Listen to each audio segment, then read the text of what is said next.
오늘 제가 여러분들과 내 안의 느부갓네살이라는 제목으로 잠시 은혜를 나누고자 합니다. 여러분, 느부갓네살 왕이 어떤 사람인지, 어떤 왕인지 혹시 아십니까? 느부갓네살 왕은 바벨론의 2대 왕입니다.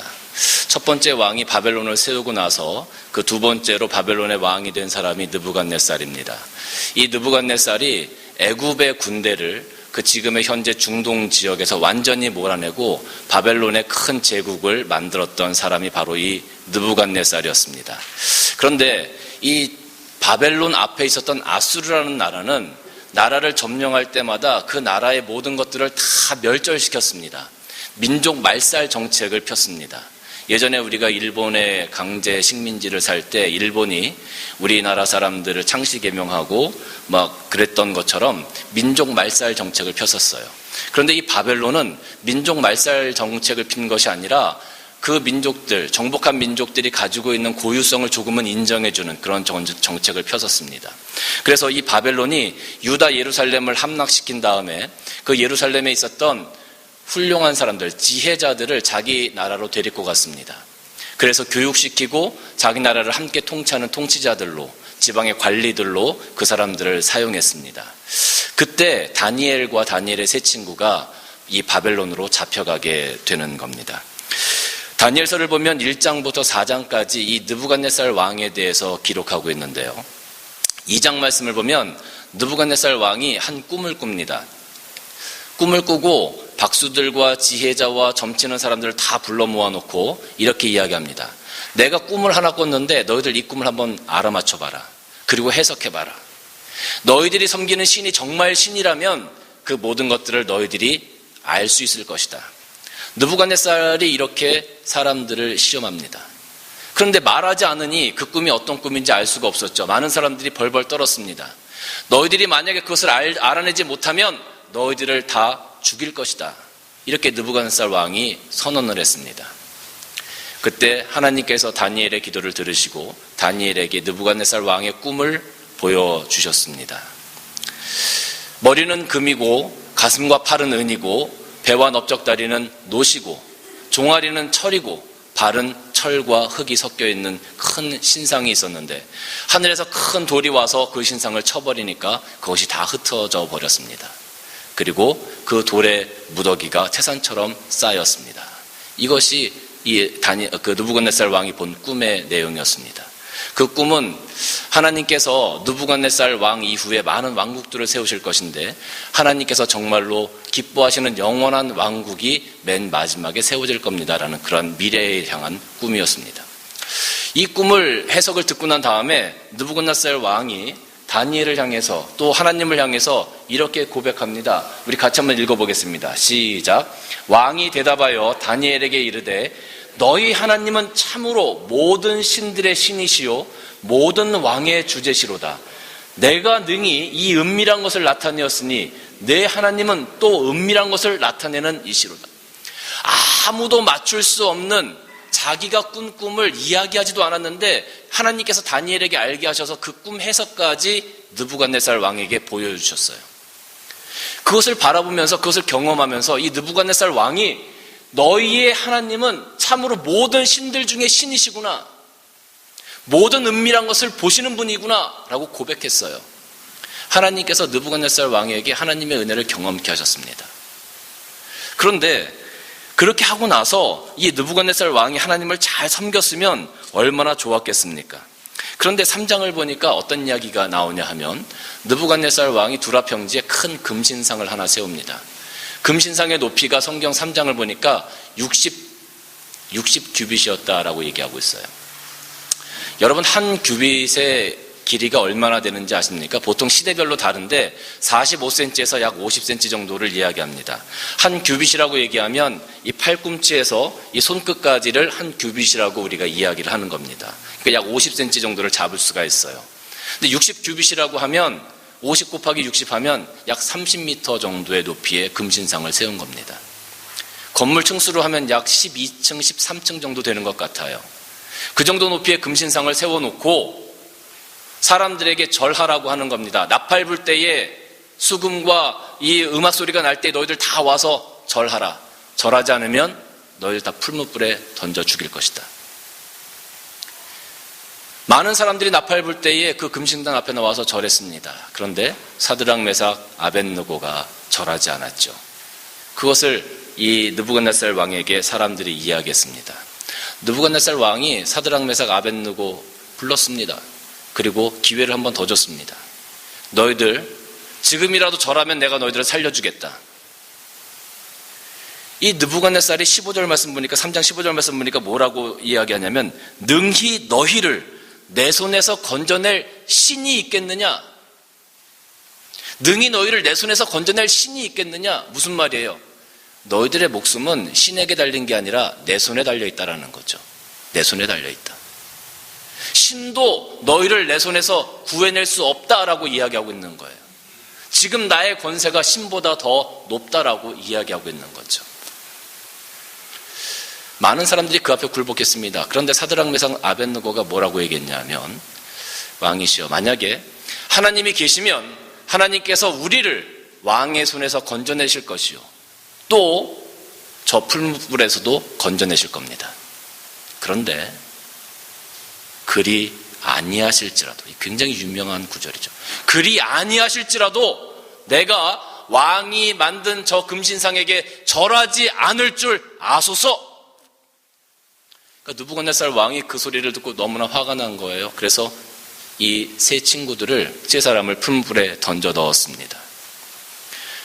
던져 넣어서 금방 죽을 줄 알았는데 느부갓네살 왕의 눈에 비치는 게 뭐냐 하면 그 풀문풀 속에서 네 사람이 춤을 추고 있는 것이 보여요. 분명히 집어넣기는 세 사람을 집어넣는데 보이는 건 네 사람이 보이는 겁니다. 가만히 보니 네 번째 사람은 신의 아들과 같이 보이더라라고 성경에 기록하고 있어요. 그래서 이 느부갓네살 왕이 너무 희한해서, 너무 이상해서 사드락, 메삭, 아벳느고를 불렀습니다. 그랬더니 불 가운데서 이들이 걸어 나왔습니다. 탄 흔적도 없고 머리카락도 그을리지 않았다라고 기록하고 있어요. 그리고 나서 이 느부갓네살 왕이 그 모습을 보고 나서 이 3장에서 다시 한번 하나님을 고백합니다. 우리 같이 한번 읽겠습니다. 시작. 느부갓네살이 말하여 이르되 사드락과 메삭과 아벳느고의 하나님을 찬송할지로다.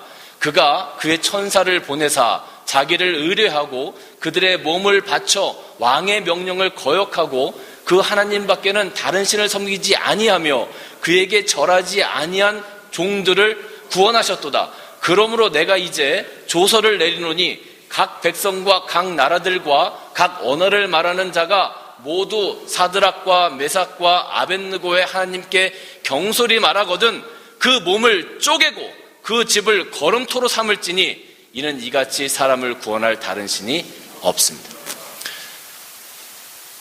느부갓네살 왕이 하나님께서 행하신 것을 본 거예요. 하나님께서 행하시는 기적을 경험했어요. 그러고 나니까 더 이상 하나님 외에는 다른 신이 없구나라는 것을 분명히 알게 되었고 그 고백을 하게 되었다는 거죠. 하나님에 대해서 경솔히 말하는 자가 있으면 그 몸을 쪼개고 그 집을 거름토로 만들라. 여러분, 이게 얼마나 무서운 명령입니까? 하나님에 대해서 너희가 경솔히 대하기만 하면 너희들은 죽을 거다라는 거예요. 하나님을 이 세상 가운데 가장 높으신 신으로 인정하는 말이고 고백하는 말입니다. 얼마나 큰 은혜를 경험한 겁니까? 그렇죠? 그런데 이 느부갓네살 왕이 이 4장에 넘어와서 또 보면 하나의 꿈을 꾸게 됩니다. 어떤 꿈을 꾸게 되냐 하면 이 느부갓네살 왕의 꿈 가운데 아주 큰 나무가 하나 나옵니다. 큰 나무가 나오는데 모든 새들과 짐승들이 그 나무 아래 와서 그 열매를 먹으며 살아갑니다. 그런데 하늘에서 어떤 사람이 하나 내려와서 이 나무를 베어라. 이 나무를 베고 모든 새들과 짐승들이 다 떠나게 하라. 그리고 그루터기만 남겨놔라. 그리고 사람에게 짐승의 마음을 주어서 약 7대를 지내게 해라. 이렇게 소리치는 꿈을 꾸게 됩니다. 다니엘이 그 꿈을 해석하는데 왕이 왕좌에서 쫓겨나서 7년 동안 짐승과 같이 먹고 잘 것이며 7년 후에는 왕이 돌아와서 하나님께서 진정한 이 세계의 왕이신 것을 깨닫게 하실 겁니다. 라는 이야기를 합니다. 이런 예언을 들었으면, 하나님의 은혜를 경험했고 이런 예언도 받았으면 여러분 같으면 어떻게 하시겠습니까? 여러분이 이런 경험, 이런 기적도 경험하고 이런 예언도 받았어요. 하나님께서 분명히 살아계신 것을 여러분들이 신앙 가운데 고백하는 사람들이라면 여러분 어떻게 하시겠습니까? 하나님 앞에서 회개하고 하나님께서 나를 붙잡아 주시기를 인도하지 않겠습니까? 근데 이 느부갓네살 왕은요, 다니엘서 4장 29절 30절 말씀 보니까 뭐라고 기록되어져 있냐면 12달이 지난 후에 그랬어요. 1년이 지났습니다. 1년이 지난 후에 내가 바벨론 왕궁 지붕에서 거닐 때 나 왕이 말하여 이르되 이 큰 바벨론은 내가 능력과 권세로 건설하여 나의 도성으로 삼고 이것으로 내 위엄의 영광을 나타낸 것이 아니냐. 사실 느부갓네살은 하나님께서 이 유다를 징계하시기 위해서 사용한 도구였습니다. 그런데 이 느부갓네살 왕이 마음 가운데 교만함이 생기는 거예요. 내가 이 큰 제국을 건설했으니까 이 모든 영광이 다 나에게 있는 것 아니냐. 그런 교만한 마음이 생겨지게 된 거죠. 그때 하나님께서 이 느부갓네살 왕을 치셔서 야수들과 함께 7년을 지내게 하셨습니다. 여러분, 한번 생각해 보세요. 느부갓네살 왕이 이방인이었습니다. 그럼에도 불구하고 하나님께서 사용하신 도구였습니다. 그런데 이 느부갓네살 왕은 자기가 이 모든 것들을 이루었다고 생각한 겁니다. 하나님께서 느부갓네살 왕에게 많은 것들을 보여주시고 경험케 하셨음에도 불구하고 하나님을 인정하지 못하고 하나님을 정말로 이 땅의 주인으로 인정하지 못하고 내가 모든 것들을 만들었고 내가 이 나라의 주인이라고 느부갓네살 왕은 교만했던 거예요. 나에게 주어졌던 모든 것들이 내가 이루었다고 지금 생각하고 있는 겁니다. 그 교만 때문에 이 느부갓네살 왕이 망하게 된 겁니다. 사랑하는 성도 여러분, 우리가 교회를 오래 다니면 사람들이 겸손할까요? 교만할까요?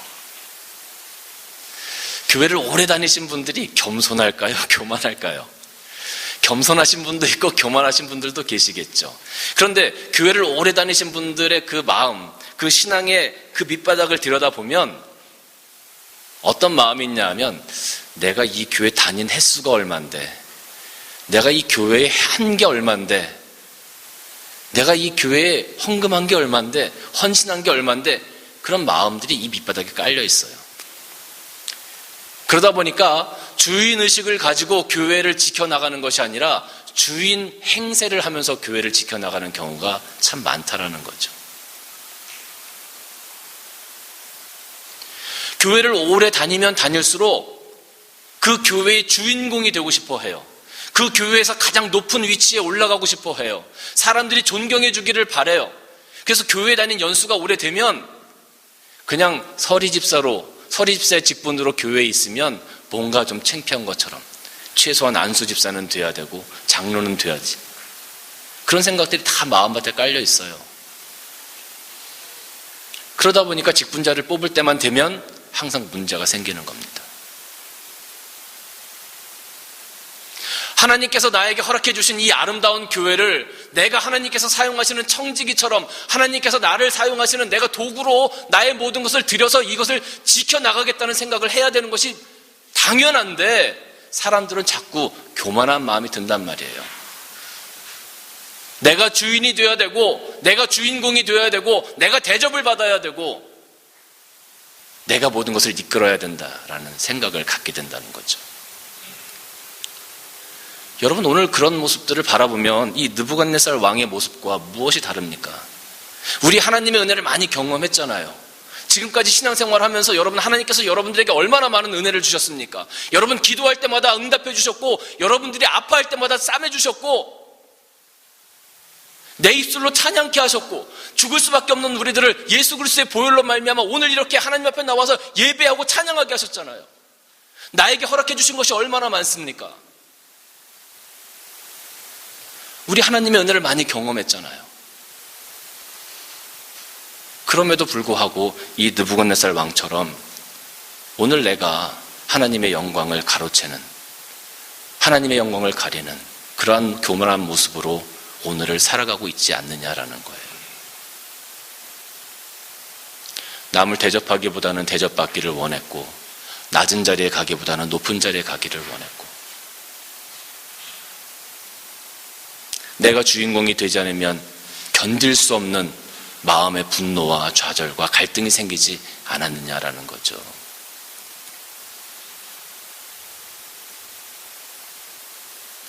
교회를 오래 다니면 다닐수록 사실은 더 우리가 겸손해져야 되는데 나도 모르게 자꾸 교만해지는 우리 자신을 발견하게 됩니다.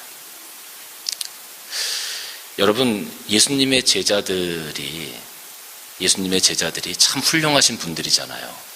그런데 예수님의 제자들조차도 이 겸손의 문제를 이 교만의 문제를 극복하기가 굉장히 어려웠어요. 누가복음 9장 말씀을 보니까 뭐라고 되어져 있냐 하면 예수님의 제자들이 서로 변론하여 싸웠어요. 뭐를 두고 싸웠냐 하면 누가 더 크냐를 두고 싸운 거예요. 이게 무슨 말입니까? 내가 조금 더 높아지겠다는 거죠. 예수님이 오실 때 내가 최소한 국무총리는 돼야지, 내가 법무부 장관은 돼야지, 뭐 이런 식이에요 지금. 예수님이 오실 때 내가 우편에 앉아야지 좌편에 앉아야지, 예수님보다 내가 한 다리 건너서 앉으면 내가 뭔가 빼앗긴 것 같고 내가 뭔가 더 낮아지는 것 같고, 아니야, 난 예수님 꼭 오른편에 앉을 거야, 왼편에 앉을 거야. 예수님의 제자들이 논쟁이 생겼어요. 그런데 제가 이 예수님의 제자들 이 9장 말씀 보니까 서로 변론하여 그랬어요. 변론하여. 한국 말씀 보니까 제가 이 원어를 찾아봤습니다. 원어를 찾아보니까 이 변론하여라는 말이 디알로기스모스라는 말이에요. 디알로기스모스. 근데 이 디알로기스모스의 원뜻이 뭐냐 하면 학문을 연구하고 그 학문에 대해서 토론하는 것을 디알로기스모스라 그래요. 여러분, 학자들이 자기의 학설을 가지고 서로 토론할 때 얼마나 치열한지 아십니까? 왜 치열할 수밖에 없냐 하면 만약에 그 논쟁에서 지게 되면 자기가 지금까지 연구해왔던, 자기 일생을 걸고 만들어왔던 이 학설 자체가 완전히 다 쓰레기가 되는 거예요. 아무 가치가 없어지는 거예요. 어떻게 보면 그 사람의 인생이 끝나는 것과 같은 거죠. 그러니까 이 자기들의 어떤 학설을 가지고 논쟁할 때는 굉장히 치열할 수밖에 없어요. 예전에 AD 300년경에 아타나시우스와 아리우스가 신학적인 논쟁을 했습니다. 삼위일체 논쟁이라고 우리가 얘기를 하는데, 삼위일체 논쟁을 할 때도요, 아타나시우스가 이겼어요. 아리우스가 졌어요. 아리우스는 이단으로 낙인이 찍혔습니다. 그리고 비참하게 생을 마감했어요. 이 논쟁을 할 때 목숨을 걸고 하는 논쟁이 이 디알로기스모스라는 단어예요. 그냥 우리가 웃으면서 너 사탕 하나 더 가져, 이 사탕은 흰색이야, 이 사탕은 맛있어, 안 맛있어, 그냥 웃으면서 이야기하는 그런 디스커션이 아니라 목숨을 걸고 내가 이기지 못하면, 이 논쟁에서 내가 이기지 못하면 나는 죽는다 하는 것이 이 성경에서 사용된 디알로기스모스의 뜻이라는 거예요. 그런데 이 디알로기스모스라는 단어가 제자들이 서로 누가 높냐를 따질 때 변론하여 하는 그 단어에 쓰였어요. 이게 무슨 말이에요? 이게 무슨 뜻이에요? 제자들이 내가 높아지겠다고, 내가 예수님 옆에 앉겠다고 서로 교만한 마음을 가지고 내가 너를 누르지 않으면 내가 죽는다는, 죽기 살기로 덤볐다는 거예요. 죽기 살기로.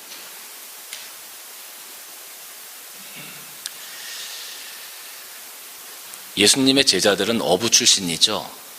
세리 출신이죠. 여러분, 세리나 어부가 그 당시에 굉장히 천한 직업이었습니다. 세리는요, 당시에 증인이 될 수도 없었어요. 사람들이 믿질 않았기 때문에. 증인 두세 사람 세울 때도 세리 직분을 가진 사람들은 증인이 될 수가 없을 정도였습니다. 굉장히 천한 사람들이었어요.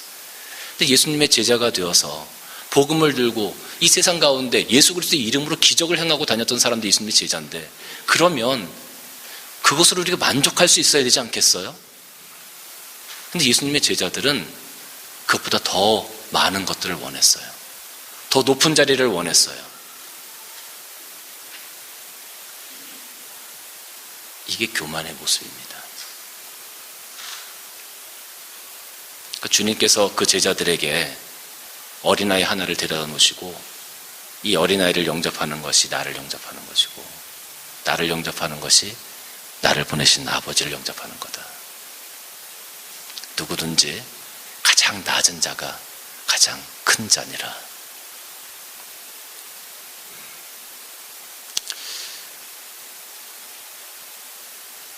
우리가 자녀들에게 흔히 이야기를 합니다.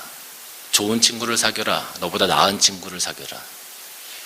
좋은 멘토를 가져라. 요즘에 우리가 흔히 하는 이야기예요. 그죠?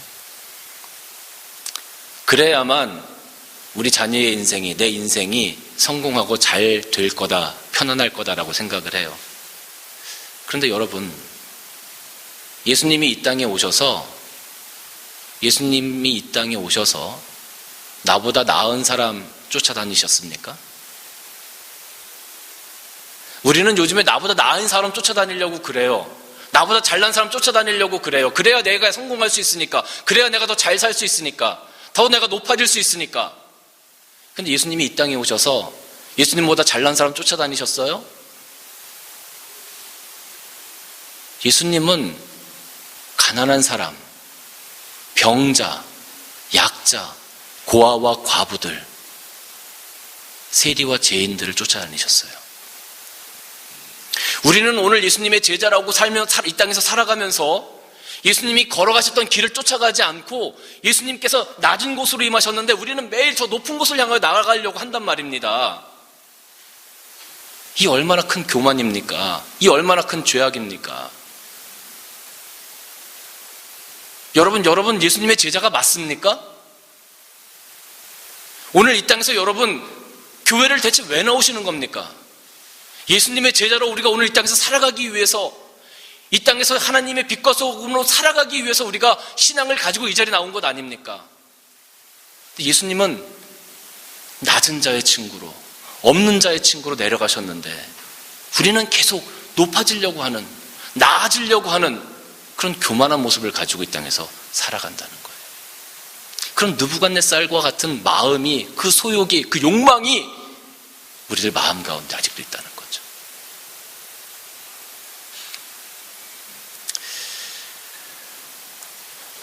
사실 이런 교만은 인간의 본성입니다. 우리가 이것을 제어하기가 굉장히 어려워요. 우리의 죄성이기 때문에 우리가 이것을 통제하기가 굉장히 어렵습니다. 어떻게 보면 많은 것을 가지고 있고 많은 것을 누리는 사람은 교만할 만한 위치에 있다라고 인정해 줄 수도 있어요. 그런데 정말 그런 것은 뭐냐 하면 인간의 본성만 교만한 사람이 있어요. 인간의 본성만 교만한 사람. 내가 그런 위치에 있지도 않고 내가 그런 것을 가지고 있지 않음에도 불구하고 그냥 내가 교만한 본성만 가지고 그런 죄성 때문에 사람들 앞에서 사람들에게 아픈 말을 하고 정죄하고 무시하고 그런 사람들도 많이 있다라는 거죠.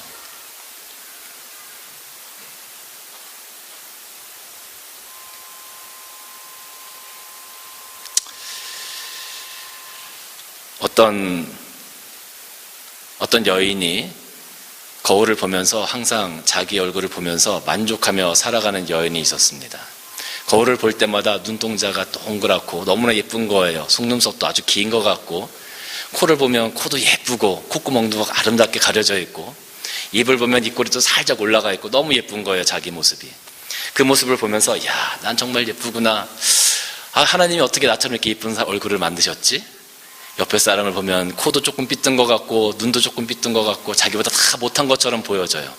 그렇게 늘 만족을 하면서 살아가고 있는데 어느 날 신부님이 설교를 하시다가 여러분, 우리가 교만하면 안 됩니다, 이런 설교를 하는데 자기의 그 모습이 딱 부딪혔어요.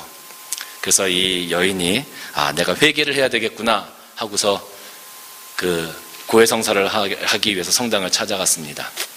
그리고 그 안에 딱 들어가서 신부님과 둘이 앉아서 회개를 하기 시작합니다. 신부님, 제가 너무 이쁜 얼굴을 가져서 제가 이 이쁜 얼굴 때문에 다른 사람들을 무시하면서 그렇게 살아왔습니다. 저의 교만을 용서해 주십시오. 이렇게 용서를 구했습니다. 그랬더니 신부님이 앉아서 그 커튼을 살짝 제껴서 그 얼굴을 본 다음에 이렇게 얘기했습니다. 자매님, 걱정하지 마십시오. 자매님의 그 마음은 죄가 아닙니다. 착각입니다. 그러니까 편안히 돌아가십시오. 이렇게 보냈다는 그런 우스갯소리가 있습니다. 이 눈에 콩깍지가 딱 씌이면 뭐든지 다 좋아 보이고 뭐든지 다 예뻐 보이고 그래요. 여러분 예전에 결혼하시기 전으로 한번 돌아가 보십시다. 여러분 이제 결혼하셔서 뭐 한 30년, 20년, 40년 다 이렇게 사셨는데 결혼하시기 전에 처음에 연애하실 때 결혼하시기 전으로 한번 생각을 해보세요. 지금 여러분들 아내를 바라보면서 여러분 어떤 생각을 가지셨죠? 내가 이 여자를 얻을 수만 있다면, 내가 이 여자와 결혼할 수만 있다면 세상의 모든 것들을 다 주겠다. 그런 마음 가지고 결혼하셨잖아요. 여자분들도 내가 이 남자만 얻을 수 있다면 내가 모든 것들을 다 희생할 수 있겠어. 그런 생각을 가지고 결혼하셨을 거 아니에요. 그죠? 그런 마음을 가지고 우리 결혼했잖아요. 처음부터 뭐 그러지 않았을 거 아닙니까? 그런데 그 콩깍지가 이제 한 20년 지나서 다 벗겨졌어요. 아이도 낳고 뭐 볼꼴, 목볼꼴 다 봐가면서 다 경험하면서 이제 한 20년 정도 지나왔습니다. 이제 어떠십니까? 여러분들의 아내를 바라보면서 남편들 어떠세요? 콩깍지가 벗겨지고 나니까 여러분들 눈에 여러분의 아내가 어떻습니까? 저는 여전히 사랑스럽더라고요. 처세를 좀 잘해야 우리가 좀 편합니다. 제가 여러분들에게 지금 좋은 기회를 드리는 겁니다. 여러분들 아내를 바라보시면서 여러분들 지금은 어떠십니까? 지금도 여전히? 아이고, 예, 그렇습니다. 내일 아마 반찬이 바뀌리라 생각이 드는.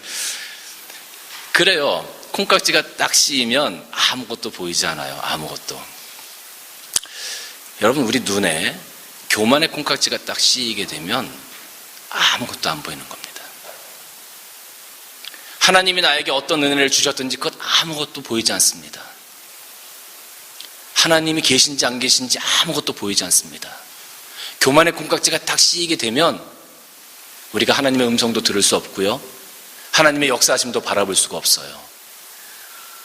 이 세상에 오직 자기밖에 보이지 않는 겁니다. 다른 사람이 무엇을 하든지 그것이 문제가 되는 것이 아니에요. 모든 것들이 다 자기 위주로 돌아가게 되어져 있어요. 그게 교만의 속성입니다. 그래서 우리는 이 교만의 속성을 가지고 있으면 다른 사람과 트러블이 생길 수밖에 없고 다툴 수밖에 없고 상처를 줄 수밖에 없어요. 그래서 우리는 이 교만을 빨리 내려놓아야 합니다. 빨리 내려놔야 돼요. 그럼 어떻게 우리가 교만을 내려놓을 수 있을까요? 교만은 우리 본성인데, 우리 죄성인데 어떻게 이거 해결할 수 있을까요? 저는 오늘 그 해답을 신명기 17장 말씀에서 한번 찾아봤습니다. 우리 같이 한번 보겠습니다. 17장 28절 말씀부터 한번 같이 한번 보겠습니다. 시작. 그가 왕위에 오르거든 이 율법서의 등사본을 레위 사람 제사장 앞에서 책에 기록하여 평생에 자기 옆에 두고 읽어 그의 하나님 여호와 경외하기를 배우며 이 율법의 모든 말과 이 규례를 지켜 행할 것이라. 그리하면 그의 마음이 그의 형제들 위에 교만하지 아니하고 이 명령에서 떠나 좌루나 우루나 치우치지 아니하리니 이스라엘 중에서 그와 그의 자손이 왕위에 있는 날이 장구하리라. 이게 이스라엘에게 하나님께서 왕을 주실 때 그 왕이 가져야 되는 기본적인 모습이었어요. 하나님의 말씀을 등사해서 하나님의 말씀을 카피해서 그것을 늘 곁에 두고 읽어라. 그러면 그 하나님의 말씀을 통해서 내가 교만하지 않게 되어지고 좌루나 우루나 치우치지도 않고 하나님의 말씀 가운데 순종함으로 너희의 왕위에서의 날이 길 것이다 라고 지금 이야기하고 있는 거죠. 여러분, 우리가 어떻게 교만을 통제할 수 있겠습니까? 우리는 그럴 만한 힘이 없어요. 다 압니다. 이런 설교는 사실 많이 들었어요. 그죠? 하나님의 말씀으로 우리가 우리의 삶을 변화시켜야 된다는 말씀 많이 들었어요.